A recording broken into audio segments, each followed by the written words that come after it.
What's up, everybody? I'm Rob Spedden, and I'm having my first YouTube interview. All right, so I'd like to go ahead and introduce my guest. Hey, thanks for having me. I'm Motivation with Spedden, and I am excited to be on today's broadcast. All right, so basically, we're going to get right into this, okay? I want to ask you, what do you want to accomplish from this interview? I've always wanted people to see the best in themselves. I want people to reach their peak. Unfortunately, I see a lot of times when we say their peak, we feel like their peak, right? And what I mean by their peak is that this is solid, because this is the foundation for everything. Quite simply, you can be the biggest, most jacked person there is in the world, but if the power of this mouth can break you down because of some insecurities that you have, then who's really stronger? When all the chaos, when all the emergencies, when everything happens in the world, if you don't know how to react to it, what benefit is there? So it's getting people to be able to be strong in themselves and to love themselves, right? There used to be that old saying, sticks and stones may break my bones, but words can never hurt me. And we've really gotten away from it. Now, I understand there's certain things that we just can't bring back saying, and that would just seem wrong. But nowadays, you just have to watch yourself so much on what you say, how you say it. And not only that, you got to worry about who the person is that's in front of you or on the other side of the camera, how they take those words. Why are we so soft? Why are we so soft? You should only take offense if it's coming at you personally via the name that you were given. Not your title, not something else, right? None of that. You. I'm calling you out by name. Now you can take it personally, but that's my goal. I want people to be stronger mentally, see the best in themselves, and I think that'll help a lot with mental health. All right, well, we're gonna have plenty of time to dive deeper into that, but I think people also want to get to know you a little bit better. You have your videos, you have all that. That's some great stuff.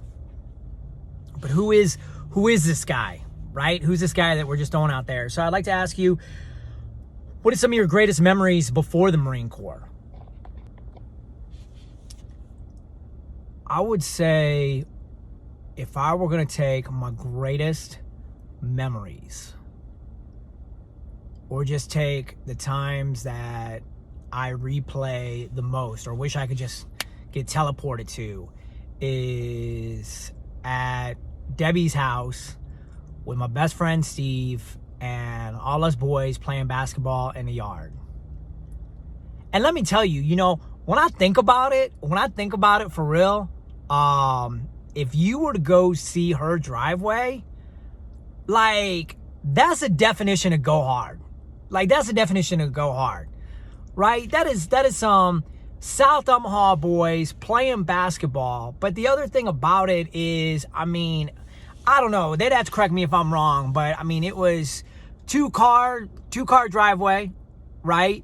They had this rock wall on the outside, right? And then where the hoop was, they had these bushes. And we in high school and even after high school, like, we just be going after each other. So, and obviously you're on the driveway too. So you're getting bumped, you're getting hit, you suck it up, man. And if you diving for a ball, you're getting impaled by a bush. You ain't got time to cry. You ain't got time to ask for a timeout.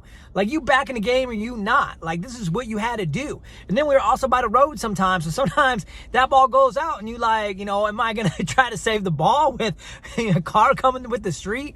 But yeah, those were some of the greatest memories. Debbie was definitely like a mom to me.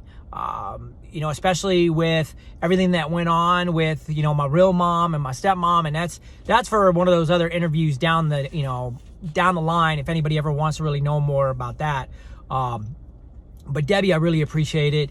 And Steve was my brother. I was the oldest of 3 kids.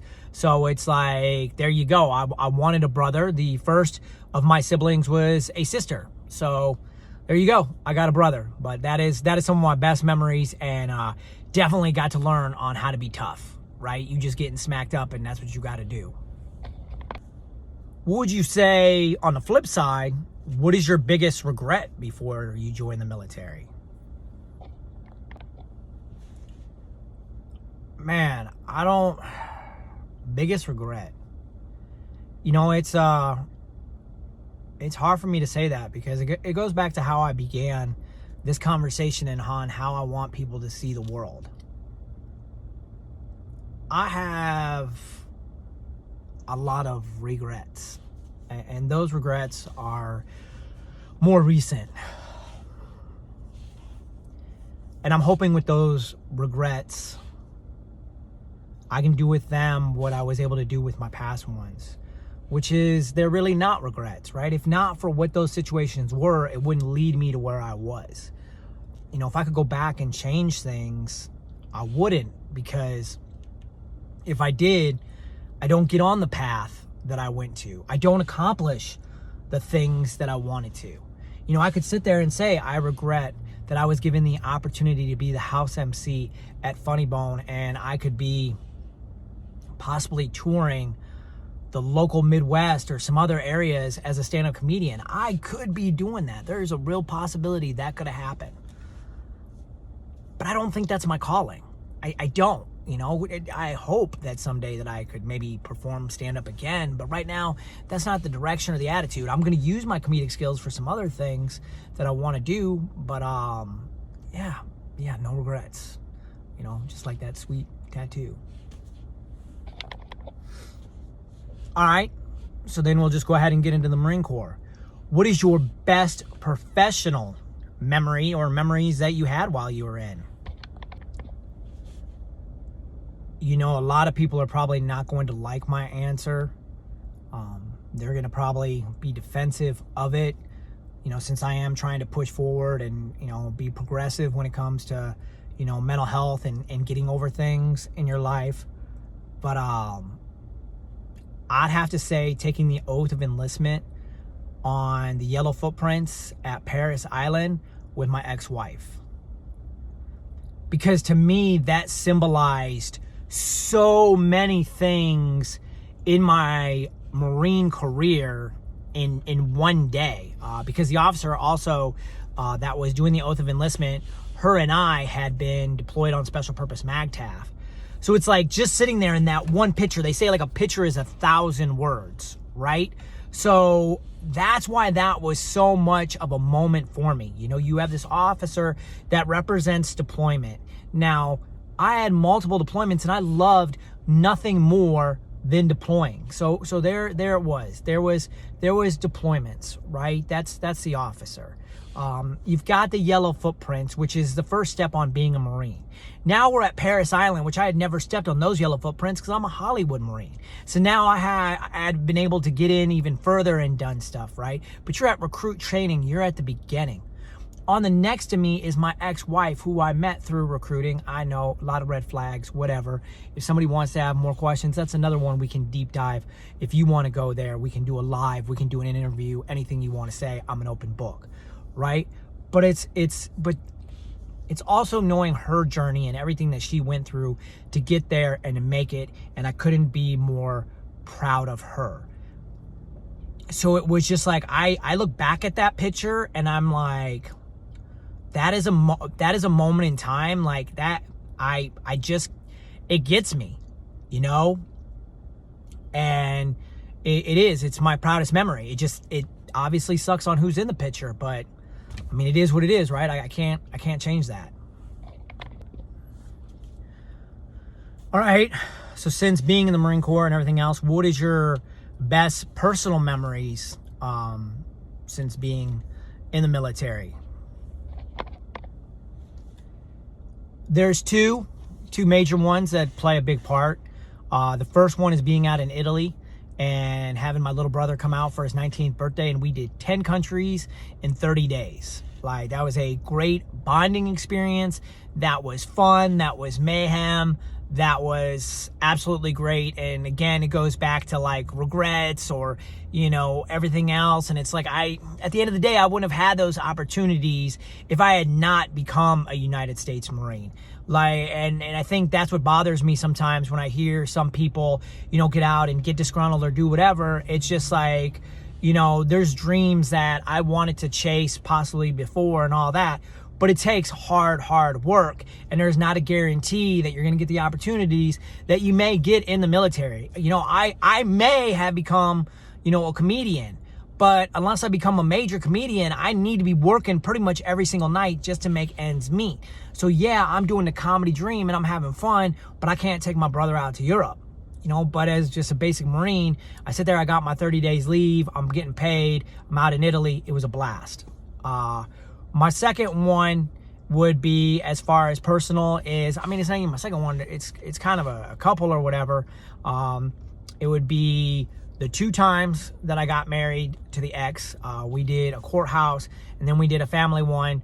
Those were just 2 very emotional days. You know, if you follow any of me, you know my feelings towards her. And then that would also just be our honeymoon, because our honeymoon was just a whole car ride from Illinois to California that just basically brought everything together on the reasons that we became who we were and the reasons that we fell in love and the reasons why I believed that she was the one, you know? So it is what it is, but those would be those memories, all right? So what's your biggest fear on chasing after these goals that you have? What is my biggest fear? It is something that I would tell and advise anybody that I ever had underneath my charge, I mentored, was ever a part of their life. Don't throw rocks in glass houses. And I know right now I've got a bunch of rocks in my hand and I'm about to start throwing them.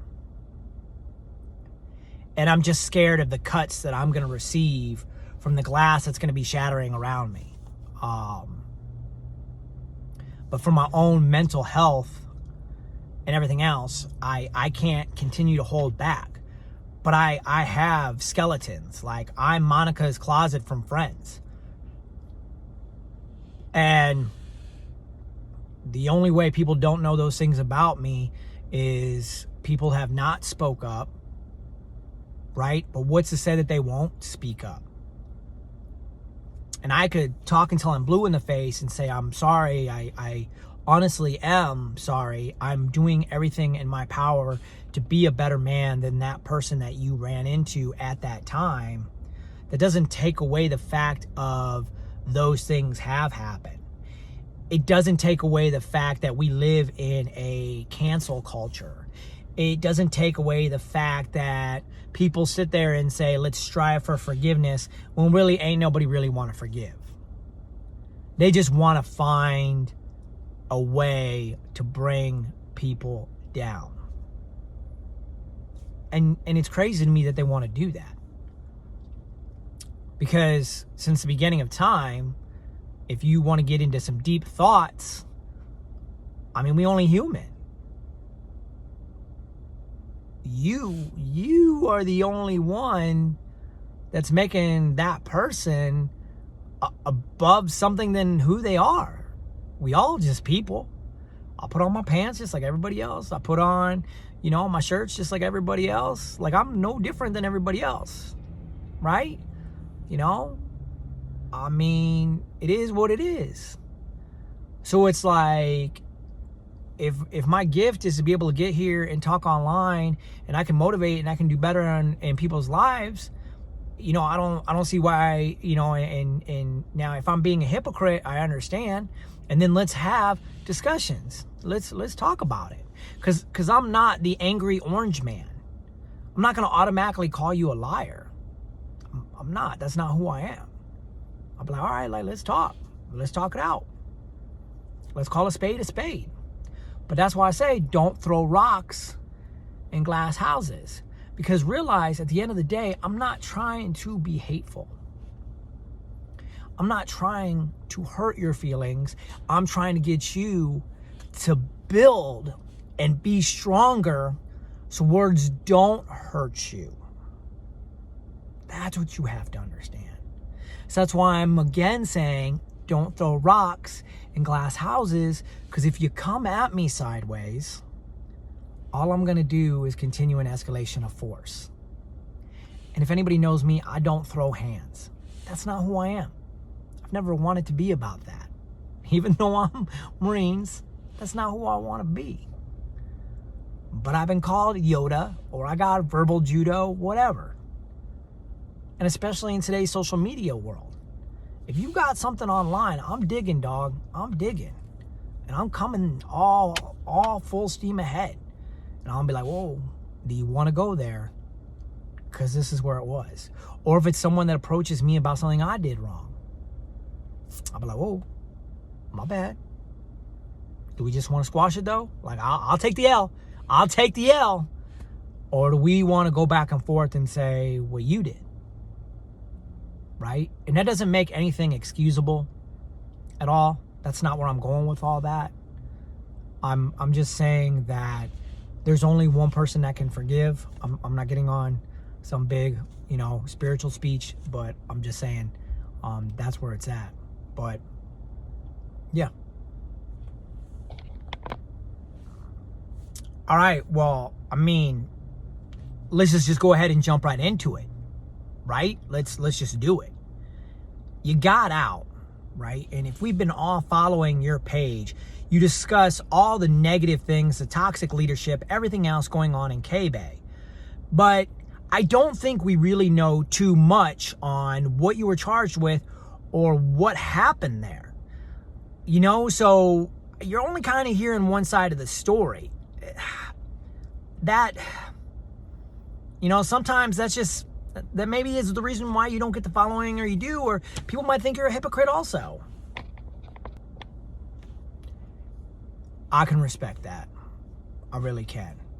I wish that I had the charges in front of me so I could go through them again. But the one of them was pretty much through the PAC order, which was the main thing that they came after me with. So it was a way that I spoke to my Marines.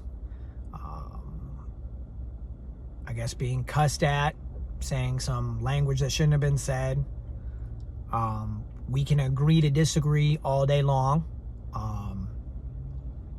You know, I've heard worse videos on TikTok, and you know, and they're motivational videos. I've heard worse stuff at high school football games, but I digress. There was an assault, because by black and white standards, if you put your hand on a Marine, it's an assault. We used to mess around like it's McMap. He came back from Australia. I started to kind of do the same stuff again. Something about him changed. He seemed like he wasn't into it. My bad. I shouldn't have done it. I was completely wrong. I apologize. I've tried to reach out to him. We've never had a conversation. Sucks to suck. Like, I'm sorry. I never meant, you know, I was trying to push his buttons to make him more aggressive. I felt he was a very weak NCO, and I felt like he was a weak NCO, not because he did not yell. It's because he literally allowed the Marines to walk on him. Like, I would tell him that I needed the grass cut, and if a Marine told him no, I would find him cutting the grass. And I was pushing all types of different buttons on him, and you know, I screwed up. I screwed up. you know, and that's my bust, right? Because I should have found some different ways to motivate. But at the end of the day, from what I had heard, is like the day that I got separated from the post office, like on our postal page, like I did this big like happy birthday. People were bringing him cake and all this other stuff, because that's what I would do at the post office page. So it wasn't about him. Like, this wasn't just because I'd got in trouble with this. This is what I was doing for my Marines. Like, I had built this post office page on Facebook. So like if one of my Marines was having a birthday or there was some event at the post office, I would put it on the page. So him seeing all that, he's like, wow, like it kind of opened up his eyes. Like, yeah, this guy's an asshole, but he really cares. So we were going to go and have cake over at the post office, and the major command there said I was no longer allowed to go back to the post office. So there was that. There was some messages between me and some junior females that they said like, hey, that I was trying to go after them. Anybody who knows me, all right, I don't know how to put this in a good way, but I'm aggressive. Like, you're gonna know. Like, you're gonna know within either a few messages or at most a couple of days that I want to smash or I want to get on you like that. Like, that wasn't there. But I mean, I don't know how you make that as a defense, right? But you also keep in mind, my ex-wife at the time was a junior Marine, right? And there were some conversations that were via face-to-face that obviously weren't on these Facebook messages. And I'm like, so we ain't discussing that? Like, I'm like, oh, hey, you're going through it. Like, do you want to go out to grab something to eat? You know, when I had said earlier in the day that, hey, like, when we go get something to eat, like, I'm going to bring my ex as long as, you know, she's down to go. Like, I hope she is. Like, it'd be weird for just me and you to go. But we're part of the same command. Like, they're a part of the company office. I'm part of Postal, so they're not even my Marine. But, I mean, I had gone and grabbed food with my Marines, right? And I think the other reason why that bothered me so much is I'm like, okay, I just came off the streets of recruiting duty. Like, on recruiting duty, we talk to everybody, right? I mean, you've got 16-year-old girls, and I know someone's like, oh, and I'm only saying that because, you know, they could be a junior and you don't know automatically, you know, what their age is. And again, them being a junior, once they're getting ready to be a senior, you know, those first seniors can go. I think I had one of my females that I put in, I think the first time I met her, she was 16, because I know she went to boot camp at 17. You know what I mean? So I can't be like, you know, when they're like, hey, Sergeant Spedden, how's it going? I can't be like, yo, girl, like, how old are you? Oh, I'm 16. Oh, my God. Like, no, abort. Like, I can't talk to you, because then that's setting that's going down a whole rabbit hole we don't need. You know what I mean? Like, how's that help on the recruiting mission? And by the way, you should never have this person inboxing you because you're a female. Now we're making things divided, right? And we already have enough of those division issues in the active service as it is. So I just thought nothing of it. But again, it becomes a perception is reality and all this other stuff. And they're like, you know, hey, Staff Sergeant Spedden, you shouldn't be talking to people. And I'm like, well, Staff Sergeant Spedden, it's weird. Like, Staff Sergeant Spedden is sitting here on Facebook on his wall talking to a bunch of junior females because he put them in the Marine Corps. And that's okay. That's motivating. You get senior enlisted, like, that's what I'm talking about. You keep talking to those people you put in. But I got the PFC that's going through shit that I can actually go kneecap to kneecap, and I can go be in the food court with, and I can't talk to you because you scared I'm going to go bang her out? Come on now. That just, it is what it is. They didn't go after me for yelling at the chief warrant officer. I wish they would have, because if they would have, like, I would have tried to got more out of that one. Like, I asked them if he wanted to go outside. In my whole career and in my life, I don't think I've ever asked anybody if they want to go outside. But I asked them if they wanted to go outside. Like, that's where it was getting to. Like, it was getting ugly. So, but again, thanks for asking. Okay. But, gotta play devil's advocate. Have you ever stepped out of bounds talking with a junior female or a prospect or anybody in that manner? You know, is there somebody that could come out of the woodwork and say, hey, you did this, and then we just, your whole argument is just gone? Yeah. I'll just go ahead and jump on that grenade, right? I mean, that's all I can do is jump on the grenade. Get ahead of everything. Yeah, I've made some mistakes. You know, I could sit there like, that's what bothers me when it comes to like the mental health and mental illness and all that other stuff. That's where it becomes a struggle. And that's why, you know, where you asked me earlier, you know, what do I want to get out of all this? It's because you struggle sometimes on just trying to figure out ownership. You know, I've been somebody that's always tried to take ownership on everything that I've ever done. I can be my harshest critic. People say a lot of times I'm too hard on myself. But then all of a sudden I get this diagnosis of bipolar, and you start getting all these, what are the symptoms and the side effects, and people start coming to you saying, well, it was the bipolar. Well, it was this. And it makes you wonder, you know, well, like, okay, well, I mean, I'm not saying it's excusable, but okay, all right, you know, I'm tracking. I guess that's not, you know, again, not excusable, and it's still horrible behavior, but all right. But then you go around other, you know, if you didn't know, bipolar is only like, I think 2% of the world. 2% of the world.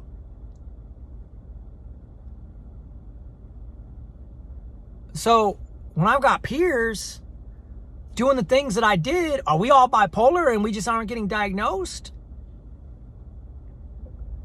I don't think that's the case. So it's really hard for you to get healthier because you're like, I don't know where my baseline normal is. I don't know where out of pocket is and when I don't know what out of pocket is. But to answer your question again, yes. So you talk a lot about mental health. What do you feel in particular is some struggles that are out there that are maybe not being talked about enough? Oh boy. First and foremost would be social media. It can be the greatest platform and do the greatest amount of good, and it can also bring about the greatest amount of harm. Right now, they've got TikTok in front of Congress. They're all going on about that. I mean, I think that all platforms should be open and you should be able to use whatever platform that you want to use. Which then forwards me to my next point. I think the other issue that we have, so okay, you got all these platforms. Social media, though, can rock you, but it comes back to speech. Speech, words. How do you take words? How is that? Are we building today's youth to be stronger? Tough times build tough people.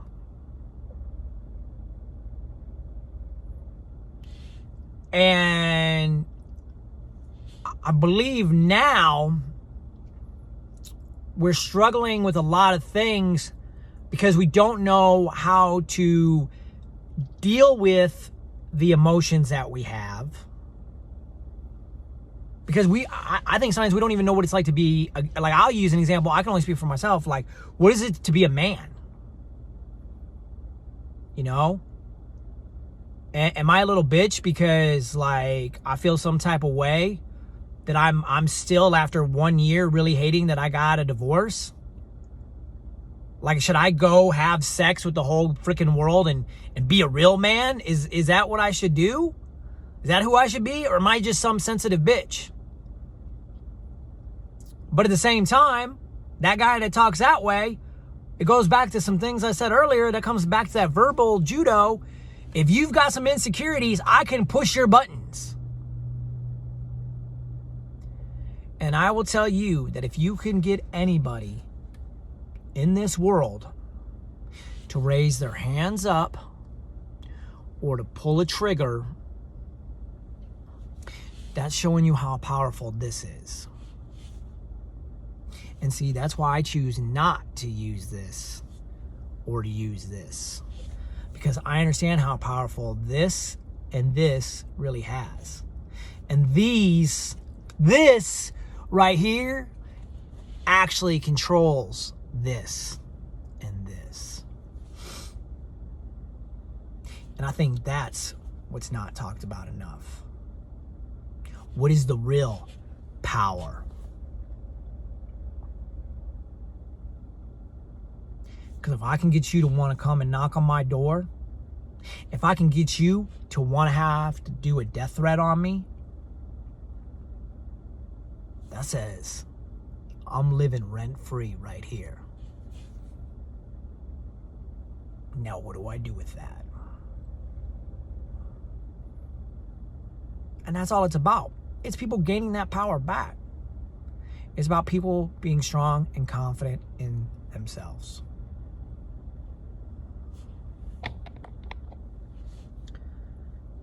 All right, so you talk about having the power to be able to defend all this stuff mentally, and that's how you can progress and be healthier with mental health, and then to stay motivated. But didn't you just die off? Didn't you have to reboot this page? Aren't you being a hypocrite of all this? I just don't understand where you're coming from. And who's to say that you won't fall off again when someone pushes your button again? Man, who would know that I could be my worst enemy? Let's just get savage questions. There's no guarantees that I won't dip down again. But I say that because what has made me able to build back up is that I've stopped guaranteeing myself things, and I've stopped giving myself deadlines, and all I have focused on is getting mentally healthier and exposing myself to the flames. Because I never know when those triggers will occur in my life for me to get stronger, to do what I want to do. I need to be back to the person I was, where the sting isn't going to be as hard as it used to be. I mean, that's why I started to fade away. I started to fade away because I wasn't getting the support that I wanted, because I was no longer in K-Bay. So yeah, I have my parents. I had my parents, but I no longer was going to the food court being like, hey, I really appreciated everything that you said. Nobody is saying anything to me. Nobody knows me out here. And yeah, it's really nice sometimes for someone to sit there and actually acknowledge you face to face. So not having that, that just beat me up, and then being 44, living at your parents' house, yo, gosh, that just, and if somebody said something, you're like, that's going to hit, it was just having to build a fortress up here. I've gained 30 pounds since leaving the Marine Corps. You're nothing but a fat ass, right? So it's someone's just shut up, fat ass. There you go. You're going to take some exception to it. It's handling all those things. And can you handle it? Are you strong enough to handle it? If someone throws shade at you, can you handle it? And so for me, I was like, you know what? I got to stop destroying myself, and I've got to rebuild myself right now. If I don't go out today for a run like I wanted to, I can't beat myself up. I'm already down. I'm already beat down. This is not a goal to see how much further I can go down. I feel so much rock bottom right now. Why do I want to continue to see the goal is not to see how far down I can go. It's not. The goal is to move forward. So I've got to go forward. I've got to stop looking at the rear view, and I got to start looking forward. And my past and everything was riding my ass. And on the sides, my ass, and like everywhere I looked was my past. But even my present just wasn't what I wanted it to be. And then when I looked forward, it was blurry. And it was scary to drive because I really didn't know what my destination was. And now I have to focus on day by day doing what I need to do, baby steps, taking that first step forward and going from there. But back to answering your question, there's no guarantee that I may not shut down. I hope that I don't. But I will tell you that I am more fired up now than I was even a couple of months ago. That I'm like, as Rock says, just bring it. Just bring it. I've been sitting in my little cave. Even though, yes, I may have been pushing out content, I've been watching. I've been studying. I've been building myself back up. I'm trying to bring back love, peace, and elbow grease. So let's say somebody crosses you. Someone gets into your radar and throws out something about your past, or the fact that you're a 2-time sergeant, or toxic leadership and you're a hypocrite, or whatever it is that could possibly be a button for you. What is your goal with that? I mean, how do you react to that? What do you do? What is this? You've been studying, you're in your cave. Where are you going? And what are you trying to show for your followers? Plain and simple, I want to get back to basics. That we're all human beings. We're all entitled to our opinions. And unless you are doing physical harm or deterring my family or my loved ones, do you. I can't stop you on how you feel. I can't stop you on what you say. I would ask respectfully that you're willing to hop on a live or a podcast. If we do a live, hey, game day Saturdays, that's the way I look at it. From 1 p.m. to 3 p.m. on Saturdays, I'm available. Rest of the week, I'm working, and on Sundays, I spend time with my dad. We can go live on Instagram or TikTok, and we can discuss and have that conversation if you're so willing to have that conversation, and we can discuss and have a conversation that way. Or you can invite me to your podcast.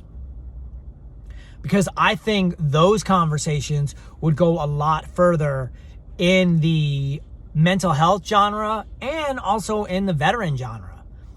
I was just watching Alex Bratz. Sorry if I said your last name wrong. Excuse me, Adam. I think it's Adam Bratz. Again, apologize if I said your name wrong. I know who you are. We've actually had a really good conversation.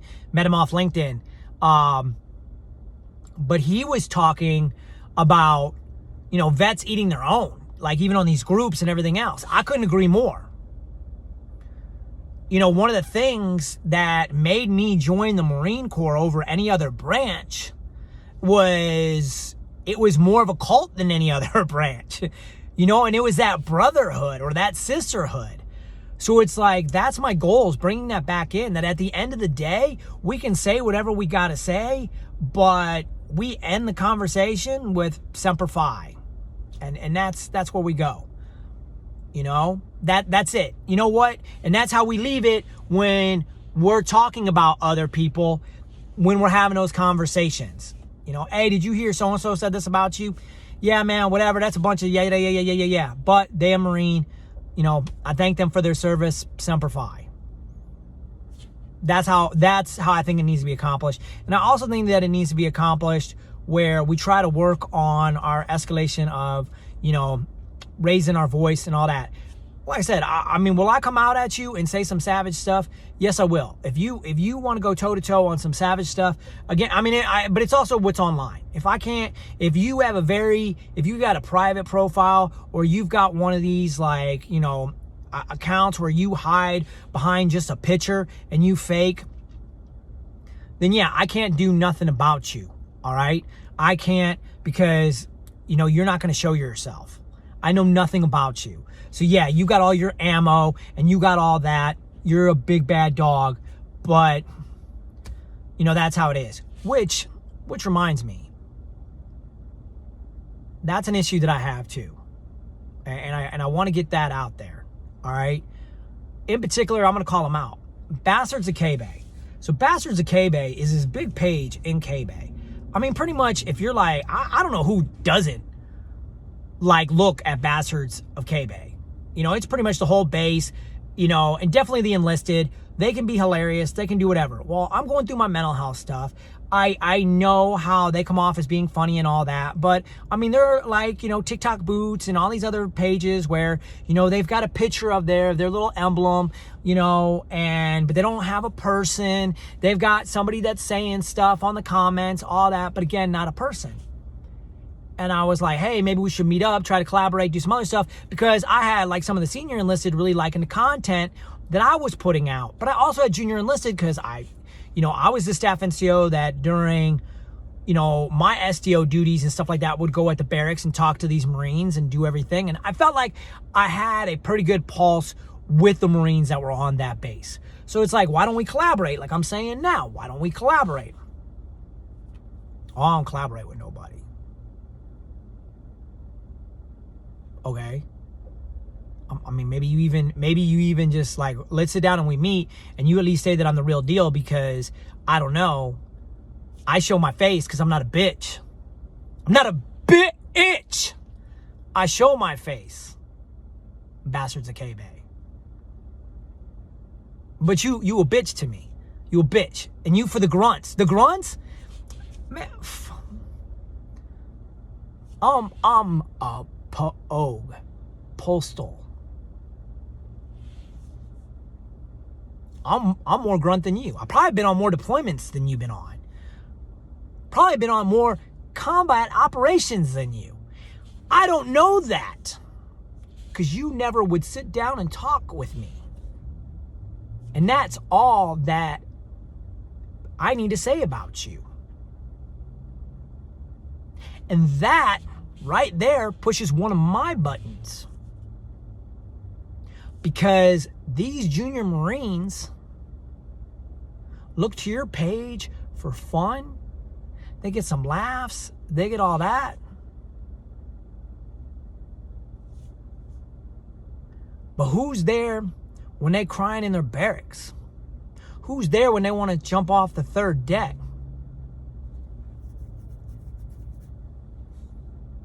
And I'm not saying that you were never there for people. I'm not saying that. I'm saying you can't be there for everybody. So that's why I'm saying it's about collaboration. You dumb ass people. Because that's what I hear too much. And as you see, that's a button. That's a button for me. And it's going to get me to escalate. But if we collaborate, we can help more. Because again, it goes back to this dream and this vision that I had when I got out of the Marine Corps, because I felt like I had connected to so many people. Like last year, I took a trip from here in Virginia and I went back to Cali and I made it back. And on my way to Cali, I stopped by a couple places and met with some Marines that I had served. We drank, we had some Starbucks, things like that. I can't be 100% confident, but I'm 98% confident that in a lot of states, I have somewhere that I can crash if I want to, because I have Marines there that I know that'll take care of me. But there's some places I don't know anybody. I don't know anybody. And I don't know if I can count on somebody that's got their flag raised up at their house. I don't know if I can count on somebody that's got a Marine retired to help me out. I don't, and it's sad to say that, but I don't know. But we live again in this social media world. So it's like if we collaborate or we do something, then if that person really needs something, then when you're forwarding those stories and you're sharing those stories or you're pushing that content out there for each other, now you're really helping people. So again, that's why I brought up collaboration. So at this point in time, what would make you stop doing what you're doing? What would you say is your biggest obstacle that could just probably shut this whole machine down at this moment? I say that's a great question because I think we all need to ask ourselves that on any task that we take. I think before we take on a challenge, we need to already ask ourselves, what is the switch that could shut it all down? And what are the chances of that switch being hit? Because if that switch is further up the mountain, then we can go and we can make the changes that we want to make, you know? Maybe it's even in a vault, so we never have to worry about it. And if the vault gets there, there's a whole lot of other issues going. So for me, I would say really the only thing that would shut all this down is if the ex came to me and said like, hey, let's try to reconnect and get things back together. But I can't have you doing this. No, you know what? I say that, but then I'm like, no, because then that's not me being me. And then that would just cause a fight between us more. And that would just make it, I don't really know. I think really, honestly, it would be, because I'm looking at it being for the better good of anybody. So I think if it's like an organization, you know, if the Marine Corps said, hey, we know you got some videos and you said that you would like to help us out on the recruiting mission, but we need you to kind of go in this direction. That's where I would want to sit down kneecap to kneecap with them and say like, hey, I still want to keep what Motivation with Spedden is about. I want to keep some, like, there's certain things that like, hey, I don't want to be censored on. And if I'm going to be censored, then we just can't make an agreement. And that's the same if I were to get locked in on some mental health group or something like that. Like, I don't want to be known as a sellout. You know, that is, I mean, I can't avoid, at the end of the day, money runs this world. I can't avoid if somebody assumes I'm a sellout, but I am not trying to let certain situations dictate what I say and what I do. You know, I have no merch coming. I'm not sponsored by anybody. I'm just out here wanting to see, honestly, people do better and be better for themselves. So right now, what would you say the future looks like for Motivation with Spedden? I would say the future is still very, very unknown. I can't get anywhere without the help of others. I am well aware of that. We live in a world run by numbers and algorithms and all that. I've only got like 600 and some odd followers on Instagram. I don't know how many I have on TikTok, but I know it's definitely less than 1,000. I think I'm less than 600 followers there too. Not sure. But your voice and stuff doesn't get heard unless you end up collaborating or catching on with some bigger accounts. And I'm hoping that can happen.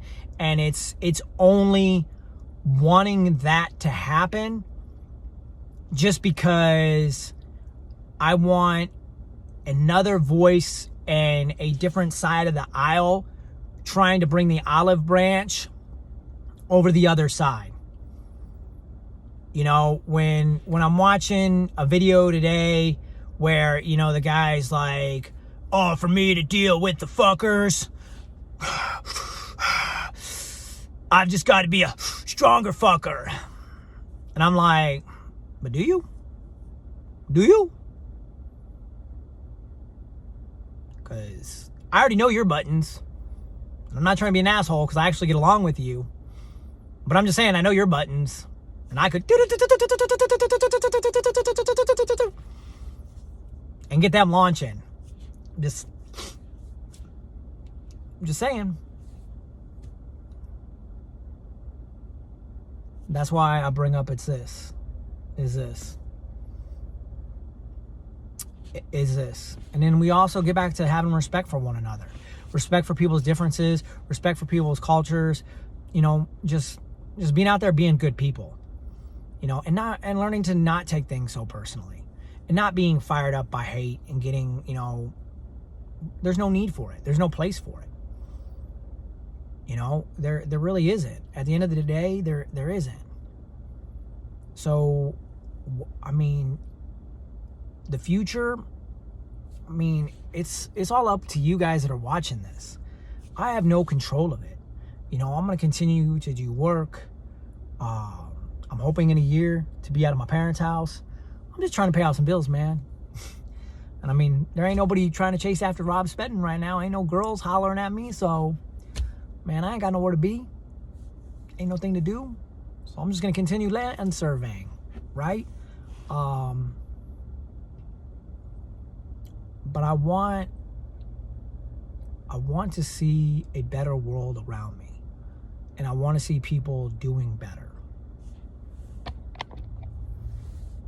One final question. You're given 3 opportunities. The first one is you get to become the comedic motivator. Something like that. I believe that's something that you put out there, doing comedy motivation. That was an idea that you had for yourself. So you get offered that opportunity. You get to go out, you get to get paid for it. That's the thing you get to go out and do. The second one is that you're offered a job to help on the mental health aspect of it with some major mental health group, and you get into studies, discussing social media, all that other stuff. This is what you would like to be able to do. Number 2, that's your offer. Number 3, the Marine Corps comes to you and basically does some of the same things. What can we do about recruiting? What can we do about mental health? Where do we go from there? What do you choose to do? Man, I think the hat says it all. That's where I go. That's where my loyalties still lie. Because I think that I could also help train Marines having a mission after service, learning how to get involved with their community, learning how to get involved with, say, like local politics, local projects, how to inspire today's youth, just giving them that mission and giving them those opportunities and what they can do and that ammo and everywhere else. But it's recruiting the right type of people that can be what Marines should be, what the embodiment of a Marine should be. And to be honest, despite what Sergeant Major Black said, you're never, well, one, we have no idea what he said anyway. That quote was the most outrageous quote ever. But really, if you really want to know what it takes to be a Marine, like if you really want to know the definition of a Marine, there is no scale of measurement that we as a society have yet to create. Because I will tell you now, and I don't think I'm the greatest thing since fucking sliced bread, I'm just going to go on my deal. But I'm going to tell you right now that PCS, Moline, well, just RSS Quad Cities. Moline, I just want to give you a shout out because I was your daddy. But RSS Quad Cities, 2012 to 2015, I can only speak from my experience, but especially the sectors I had, again, I'll go with I can only really speak for myself, but I will tell you that those young men and women were the epitome of what it was to be a Marine. The epitome. And do you know why I say that? They had this. Hell a lot of it. Hell a lot of it.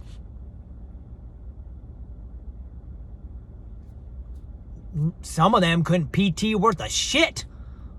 Some of them, we prayed to God they could pass an ASVAB. But all of them had this. Because I did whatever I could to put them through hell and back to see if they really wanted to be Marines. Do you know what we did? Do you know what we did at my recruiting station? At my little PCS? You've seen the recruiting wall, right? You've seen the recruiting wall. And it's got Poolee and it's got Marine. You came to my office, the Poolee wall, nobody. Nobody. Because we only cared about the title. We only cared about being Marines. And that is how you hunt. And that is what you look for. Is that they want it so bad that that's all they want is their picture on that wall and to be in those blues. They don't care how hard. And don't get it twisted. Don't get it twisted. You better be damn well honest. You better tell them there's people that's going to suck in this organization. There's people that's going to push you to edges you never thought possible. But you got to remember, you earned that title. You've also got to understand that top leadership is not the best of the best. It is the best of the rest. I'll say that again. The top of leadership is the best of the rest. And that's not knocking anybody. And I'll go one-on-one with anybody. And we can have that discussion like adults when I say that. Because again, the Marine Corps is the youngest branch of service when it comes to the average age people go in. So even if Sergeant Major Black was like, he got this video and he's like, so is this two-time sergeant saying I'm the best of the rest? I'm Sergeant Major Black. And I know I am the best Sergeant Major Marine there has that's walked this earth. Which I don't think he would. But I'm just saying that he would at least be like, my book says this, da-da-dee, da-da-dee, da-da-dee, whatever. And I'm like, bet, I got you. But were you the best out of everybody that came in that year in boot camp with you? Were you? You're telling me not one person went down with possible maybe medical injury, knee injury, had something else happen to them? You're the best of all of them. Throughout your career, you've been the best of the entire Marine Corps. Nobody can say that. You're the best of the rest. So for us to get more competitive and get what they want, you have to get people that are powerful, hungry, and driven, that want nothing more than to be Marines, that we build a better environment for them, and we're pushing them and letting them know that they can make a change and that they can make a freaking difference. Because when we're getting people that are just getting worn out, beat down, and just walking away out of it,